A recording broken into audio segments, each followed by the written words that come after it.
Plane fabric के साथ joint lace से रिलेटेड मैं लेके आई हूँ आप लोगों के लिए गले का बिल्कुल ही नया डिज़ाइन, जो मैं बहुत ही सिंपल मेथड के साथ आप लोगों को बनाना सिखाऊंगी। तो वीडियो को बिल्कुल स्किप नहीं कीजिएगा और वीडियो को पूरा एंड तक देखिएगा। तो चलिए वीडियो शुरू करते हैं। इस तरह से मैंने स्ट्रेट लाइन ड्रॉ की है। अब इसके बाद से मैं मार्किंग करूँगी। ऊपर की तरफ से मैंने 1 इंच की मार्किंग की है। अब उसके नीचे मैं यहाँ पर 2.5 इंच की मार्किंग करूँगी, यानी 2.5। 2.5 के आगे यहाँ मैं 1 इंच के आगे से आपको रख के बता रही हूँ 0.2 का निशान लगाऊंगी और इन दोनों पॉइंट्स को आपस में मैं इस तरह से मिला लूँगी। ये देखिए। अब मैं आपको स्लिट की लंबाई बता देती हूँ। ये मैंने बिल्कुल ऊपर से आपको बता रही हूँ, 12 इंच रखी है मैंने। ठीक है। अब नीचे की तरफ से मैं आधे इंच का यहाँ पर निशान लगाऊंगी और फिर उसके आगे मैं 0.2 का निशान लगाऊंगी। इस तरह से 0.2 का निशान लगाकर मैं ऊपर और नीचे इन दोनों पॉइंट्स को आपस में मिला लूँगी। देखिए मैंने बिल्कुल सीधी लाइन ड्रॉ की है। स्लिट की लंबाई आप अपने हिसाब से भी रख सकते हैं, वो आपकी चॉइस पर होगा। अब मैं इस जगह को यहाँ से राउंड कर दूँगी। देखिए बिल्कुल मैंने राउंड किया है। अब इसी के आगे मैं 0.6 का निशान लगाऊंगी।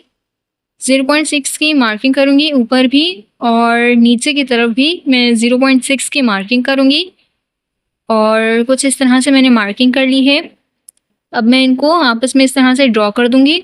ये देखिए। अब मैं इन सभी लाइंस को आपस में मिलाकर एक बहुत ही खूबसूरत सा स्लिट तैयार करूंगी। बीच में हम जॉइंट लेस लगाएंगे, तो मैं जॉइंट लेस आधे इंच की रखूंगी। अगर आपको बीच में जॉइंट लेस चौड़ी इंच की चाहिए तो आप ज़्यादा भी मार्किंग कर सकते हैं। हमने निशान लगा लिया है। अब मैं कटिंग कर दूंगी। पहले मैं बाहर वाली साइड को कट करूंगी और जब भी आप कोई डिज़ाइन बनाएं तो हमेशा बाहर वाली साइड को कट किया करें। फिर उसके बाद मैं कुछ इस तरह से अंदर वाली साइड को भी कट कर दूंगी। इस तरह से बुकरम आगे पीछे नहीं होगी और हमारा डिज़ाइन भी अच्छे से बनकर रेडी होगा। तो यहाँ पर मैंने कटिंग कर ली है। अब मैं अपने पैटर्न को फैब्रिक के ऊपर आयरन कर दूंगी। ये देखिए इस तरह से मैंने आयरन कर लिया है और अब मैं आधे इंच के मार्जिन पर इसकी कटिंग कर रही हूँ। आप चाहें तो निशान लगाकर भी कटिंग कर सकते हैं। जो बिगनर्स हैं उनके लिए ये तरीका बहुत ही आसान रहेगा। तो ग्लू से रिलेटेड मुझे बहुत से कमेंट्स आते हैं कि मैं कौन से ग्लू का यहाँ पर इस्तेमाल करती हूँ। तो ये आप देख सकते हैं मैं यहाँ पर ग्लू स्टिक का इस्तेमाल कर रही हूँ और ये फैब्रिक के साथ आराम से पेस्ट हो जाता है।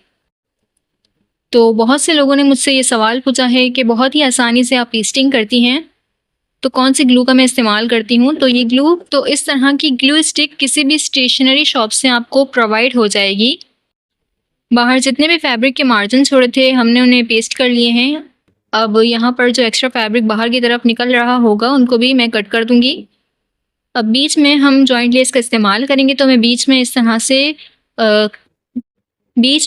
से कट लगाकर नोचिस लगा लूँगी और फिर यहाँ पर भी मैं इन सभी एक्स्ट्रा फैब्रिक को अंदर की तरफ पेस्ट कर दूँगी। ये देखिए बहुत ही आराम से पेस्टिंग हो जाती है।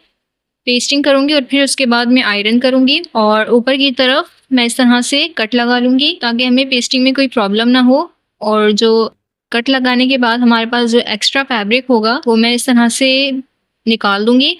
ये देखिए मैंने बुकरम के किनारे आधे इंच का जो है फैब्रिक छोड़ा है और कुछ इस तरह से मैं पेस्ट कर दूंगी। दूसरी तरफ भी मैं यही तरीका इस्तेमाल करूंगी और बहुत ही आराम से मैं इन सभी फैब्रिक को अंदर की तरफ पेस्ट कर दूंगी और फिर मैं आयरन कर दूंगी।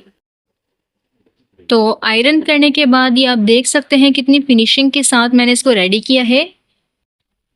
अब यहाँ पर मैं ये जाली वाली लेस का इस्तेमाल करूँगी। आपके पास कोई भी यहाँ पर जॉइंट लेस रखी हो तो आप उसका इस्तेमाल कर सकते हैं। क्योंकि मेरे पास यही जॉइंट लेस अवेलेबल थी तो मैं इसी का यहाँ पर इस्तेमाल करूँगी और कुछ इस तरह से फैब्रिक ग्लू का इस्तेमाल करते हुए मैं इसे इस तरह से पेस्ट कर दूँगी। ये देखिए बहुत ही आराम से मैं इसको पेस्ट कर दूँगी। इस डिज़ाइन को और भी ज़्यादा खूबसूरत बनाने के लिए मैं बाहर की तरफ भी लेस का इस्तेमाल करूँगी। ये आप देख सकते हैं मैं यहाँ पर भी फैब्रिक ग्लू का इस्तेमाल करूँगी और फैब्रिक ग्लू का इस्तेमाल करते हुए इस लेस को बाहर की तरफ भी पेस्ट कर दूँगी। ये देखिए इस तरह से मैं फैब्रिक ग्लू को लगाऊंगी और लेस को बिल्कुल एडजस्ट करते हुए लेस के जो एजेस होंगे वो अंदर की तरफ होंगे। मैं सिर्फ डिज़ाइन वाली साइड को बाहर की तरफ शो करूँगी और कुछ इस तरह से मैं बाहर की तरफ भी इस लेस को पेस्ट कर दूँगी। ये देखिए पेस्टिंग का काम हो चुका है, तो ये देखिए कितने खूबसूरत तरीके से और कितनी फिनिशिंग के साथ ये बनकर रेडी हुआ है।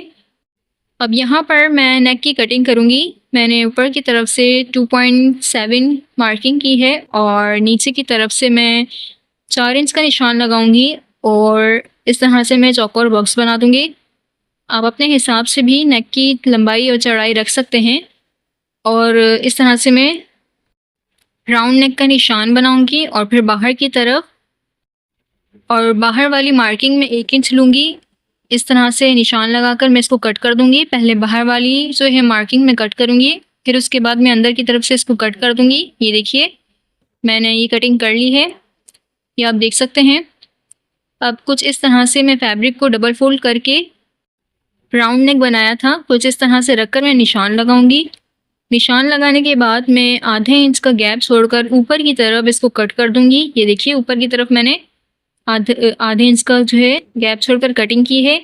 इसको इस तरह से खोलने के बाद हमने अपने पैटर्न को सीधी तरफ रखते हुए मैं पहले इसको सीधी तरफ रखूँगी और आप जो ये ऊपर की दोनों साइड्स देख रहे हैं, इन दोनों साइड्स को मैं ऊपर की तरफ कुछ इस तरह से रखूँगी और ये इस तरह से मैं पेस्ट कर दूँगी।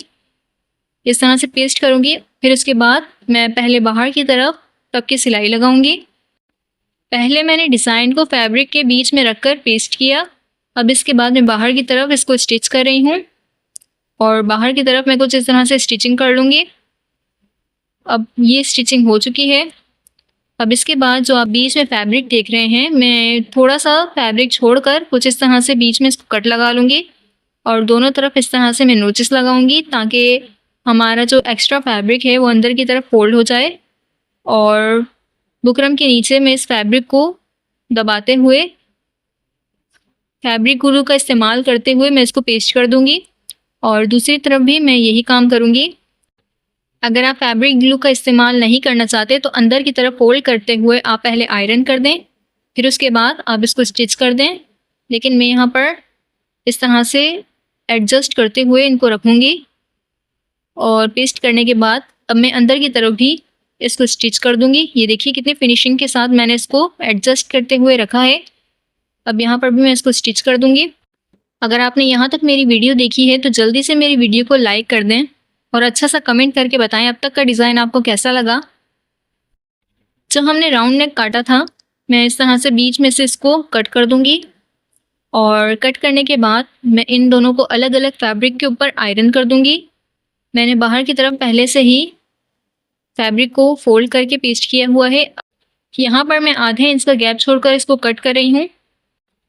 अब इसके बाद मैं नेक को ऊपर की तरफ रखते हुए जो मैंने आधे इंच का फैब्रिक छोड़ा था, इस तरह से मैं बुकरम के किनारे इसको स्टिच कर दूँगी। ये आप देख सकते हैं मैंने दोनों तरफ बुकरम के किनारे इसको स्टिच कर लिया है। अब इसके बाद मैं नोचिस लगा लूँगी बहुत ही आराम से। जहाँ भी राउंड आपको शेप नज़र आ रही होगी मैं उस तरफ नोचिस लगा लूँगी। नोचिस लगाने के बाद मैं इसे पीछे की तरफ इस तरह से पलट दूँगी। ये देखिए मैंने नोचिस लगा लिए हैं। अब मैं इनको बहुत ही आराम से पीछे की तरफ पलट दूँगी। ये आप देख सकते हैं मैं इनको पीछे की तरफ इस तरह से फोल्ड कर दूँगी और जो भी फैब्रिक जो बाहर की तरफ निकल रहा होगा अंदर की तरफ मैं इसको दबाते हुए बहुत ही आराम से एडजस्ट करते हुए इसे मैं आयरन कर दूँगी ताकि इसकी शेप अच्छे से बैठ जाए। अब मैं आपको पीछे से दिखाती हूँ। इसको पीछे की तरफ से हम सुई धागे की मदद से इसको हैंड स्टिच कर देंगे। ये आप देख सकते हैं पीछे की तरफ से मैं हैंड स्टिच कर दूँगी। फाइनली हमारा खूबसूरत सा नेक डिज़ाइन बनकर रेडी होता है। ये देखिए कितने फिनिशिंग के साथ मैंने इसको रेडी किया है। इसके लिए एक लाइक तो बनता है। लाइक नहीं किया है तो अभी कर लें। चैनल पर नए हैं तो सब्सक्राइब कर दें। वीडियो अच्छी लगी हो तो कमेंट सेक्शन में ज़रूर बताइएगा। Thank you for watching.